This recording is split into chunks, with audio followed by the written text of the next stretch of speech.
असणारं व्यासपीठ, या व्यासपीठावर विराजमान चंद्राप्रमाणे शीतल छाया देणारे माझे थोर आणि चांदण्याप्रमाणे चमकणाऱ्या माझ्या मित्रमैत्रिणी, तुम्हा सर्वांना सर्वप्रथम माझा मानाचा आदराचा क्रांतिकारी जय भीम। राज्यों का राज्य जिस पर गर्व करता है पूरा राष्ट्र, जय जय महाराष्ट्र। संत नामदेव, संत ज्ञानेश्वर, संत तुकाराम जैसी संतों की भूमि, किसी के लिए है कर्मभूमि तो किसी के लिए है जन्मभूमि। कहियों ने दिए वतन के लिए बलिदान, यहीं पे जन्मे कहीं समाज सेवक महान। यहीं से शुरू हुआ फिल्मों का निर्माण और यहीं के बाबा साहब ने लिखा भारत का संविधान। यही है देश की कामयाबी, यही है देश की आर्थिक राजधानी। ज्यांनी हा महाराष्ट्र घडवला, ज्यांचं या भारताच्या जडणघडणीत महत्त्वाचं योगदान आहे, अशा थोर पुरुषांच्या नावाचा जय जयकार होणं काळाची गरज आहे। सब्र कर बंदे ये दिन भी गुजर जाएंगे, सब्र कर बंदे ये दिन भी गुजर जाएंगे। कल तुझे देखकर जो हंसते थे आज देखते ही रह जाएंगे, कल तुझे देखकर जो हंसते थे आज देखते ही रह जाएंगे।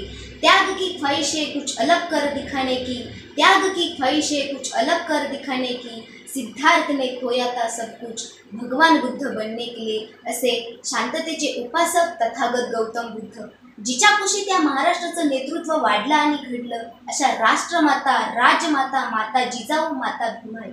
शर्ते कितीक झाली रयतेच्या दुःखाला पार नाही, शर्ते कितीक झाली रयतेच्या दुःखाला पार नाही। एरे शिवबा पुन्हा जन्माला, ज्ञानात आता तलवार उरली नाही, ज्ञानात आता तलवार उरली नाही, असे स्वराज्य संस्थापक छत्रपती शिवाजी महाराज। अन्यायाविरुद्ध दंड ठोकून बंड पुकारणारे, अज्ञानाचा अंधकार दूर करून घराघरात ज्ञानाची ज्योत पेटवणाऱ्या खरे महात्मा ज्योतिबा फुले, माता सावित्रीबाई फुले। सर्वप्रथम या महामानवांना मी दुशिंग श्रद्धा संभाजी त्रिवार वंदन करते। ही तुमच्यासमोर विषय मांडते, डॉक्टर बाबासाहेब आंबेडकरांच्या स्वप्नातील भारत। प्रत्येकाला माहीत आहे देव मंदिरात राहतो, प्रत्येकाला माहीत आहे देव मंदिरात राहतो, पण हे मंदिर कोणाच्या हाताखाली आहे? हे मंदिर ट्रस्टीच्या हाताखाली आहे। आणि हा ट्रस्टी कोणाच्या हाताखाली आहे? हा ट्रस्टी राज्य सरकारच्या हाताखाली आहे।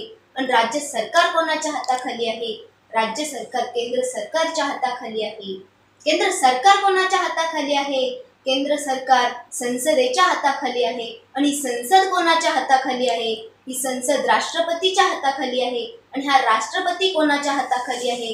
राष्ट्रपती संविधानाच्या हाताखाली आहे। आणि मलाच नाही तर अख्ख्या जगाला माहीत आहे हे संविधान कोणाच्या हाताखाली आहे? हे संविधान डॉक्टर बाबासाहेब आंबेडकरांच्या हाताखाली आहे। असे संविधानाचे शिल्पकार, अहो ज्यांनी प्रत्येक माणसाला मिळवून दिला न्याय, अहो ज्यांनी प्रत्येक माणसाला मिळवून दिला न्याय, एवढंच काय तर रस्त्यावरून धावणाऱ्या लाल दिव्याच्या गाडीलाही बाबासाहेबांचं योगदान। बाबासाहेबांना जातीयतेचे चटके सोसावे लागले, शाळेच्या दारात बसून शिक्षण घ्यावं लागलं, एवढंच नाही तर रात्र रात्र जागावं लागलं, एवढंच नाही तर उपाशी पोटी राहावं लागलं, तरीही बाबासाहेब ना हरले ना डरले ना पाठीमागे सरले। उलट परिस्थितीला पायदळी तुडवून जातीयतेच्या छाताडावर बसून आभाळा एवढे झाले। आणि आज प्रत्येक बापाला वाटतं आपला मुलगा मोठा व्हावा, आपली मुलगी मोठी व्हावी, आपली मुलं कर्तृत्वान व्हावी, आपली मुले शिकावी, मुलं शिकावी। आज प्रत्येक बापाला वाटतं, अहो प्रत्येक बापाने आपल्या मुलांसाठी संपत्ती कमवली आहे, प्रत्येक बापाने आपल्या मुलांसाठी मोठे मोठे बंगले, मोठे मोठे घरं बांधून ठेवले आहे। पण आपल्या मुलांसमोर कधी आपला स्वतःचा आदर्श निर्माण केला आहे का? अहो आपल्या मुलांसमोर कधी स्वतःचा आदर्श उभा केला आहे का? अहो आपल्या मुलांचे आदर्श कोण आहे? आज आपल्या मुलांचे आदर्श कोण आहे हे मला नाही, तुम्हा सर्वांना माहित आहे आपल्या मुलींचे आदर्श कोण आहे।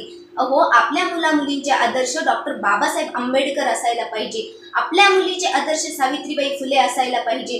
अहो कालची सावित्री शिक्षणासाठी फेमस होती, कालची सावित्री शिक्षणासाठी फेमस होती आणि आजची सावित्री सोशल मीडियावर फेमस आहे। अरे पोरांनी थोर व्हावं यासाठी थोरांनी अल्पकाळ व्हावं लागतं, अरे पोरांनी थोर व्हावं यासाठी थोरांनी अल्पकाळ व्हावं लागतं। पण आम्ही पालक म्हणून कधी विद्यार्थ्यांच्या वयात येतच नाही, पालक म्हणून कधी विद्यार्थ्यांच्या वयात येतच नाही, पालक म्हणून कधी मैत्रीत्वाचं नातं कधी जोडतच नाही। त्यामुळे जी तफावत राहते ती फार वेगळी आहे आणि या तफावतीचा फटका आजच्या या तरुण पिढीला बसत आहे। लोकांनी बायकांसाठी ताजमहाल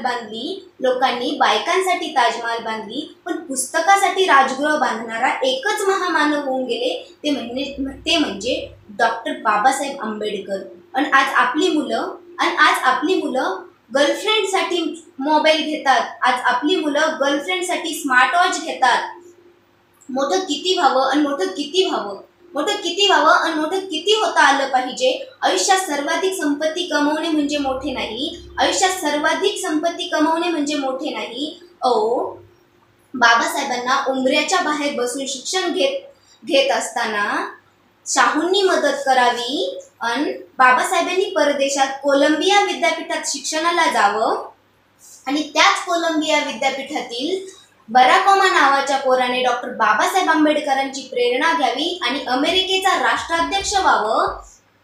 त्याच बराक ओबामाच्या हस्ते अमेरिकेच्या कोलंबिया विद्यापीठाच्या वेशीवरती डॉक्टर बाबासाहेब आंबेडकरांचा पुतळा उभा करावा आणि त्या पुतळ्याच्या खाली सुंदर हस्ताक्षरात लिहिलं जावं, the symbol of knowledge, doctor Bhimrao Ambedkar.